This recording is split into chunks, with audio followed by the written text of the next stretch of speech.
यह कहानी राजस्थान के एक छोटे से गांव की है जिसका नाम था सूरजगढ़। गांव शांत और साधारण था, लेकिन यहाँ के लोगों के दिल में एक भयानक डर समाया हुआ था, रात की डायन का। गांव में मान्यता थी कि हर पूर्णिमा की रात एक डायन गांव के बाहर बने पुराने पेड़ के पास प्रकट होती है और जो भी उसे देख लेता उसकी मौत अजीब परिस्थितियों में हो जाती। गांव के बुजुर्ग बताते थे कि कई साल पहले एक औरत जिसका नाम चंदा था अपने पति के साथ यहाँ रहती थी। चंदा बहुत ही सुंदर और नेक दिल थी, लेकिन उसकी किस्मत ने उसका साथ नहीं दिया। एक दिन गांव के कुछ लोगों ने उस पर झूठा आरोप लगाया कि वह काले जादू में लिप्त है। बिना किसी सुनवाई के उसे पैर से बांधकर जिंदा जला दिया गया। उसकी अंतिम चीखें और बदला लेने की कस्में आज भी गांव के लोग याद करते हैं।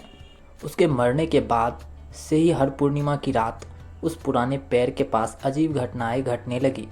गांव के लोग कहते थे कि चंदा की आत्मा एक डायन के रूप में वापस लौट आई है, जो उन सभी से बदला लेना चाहती है जिन्होंने उसके साथ अन्याय किया। एक बार गांव के एक नौजवान लड़के जिसका नाम वीर था ने हिम्मत दिखाई। उसने ठान लिया कि वह उस रहस्य से पर्दा उठाकर रहेगा।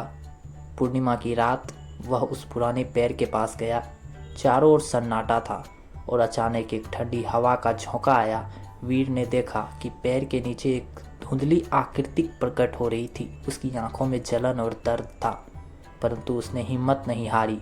डायन ने उसके सामने आकर कहा, तुम यहाँ क्यों आए हो? क्या तुम्हें अपनी जान की परवाह नहीं है? वीर ने जवाब दिया, मैं सच्चाई जानने आया हूँ। अगर तुम सच में बदला चाहती हो तो बताओ कि मैं तुम्हारी मदद कैसे कर सकता हूँ। डायन की आंखों में अचानक से दर्द और आंसू छलक आए। उसने कहा, मैं सिर्फ न्याय चाहती हूँ। मेरे साथ जो अन्याय हुआ उसका दोषी कोई सजा नहीं पा सका।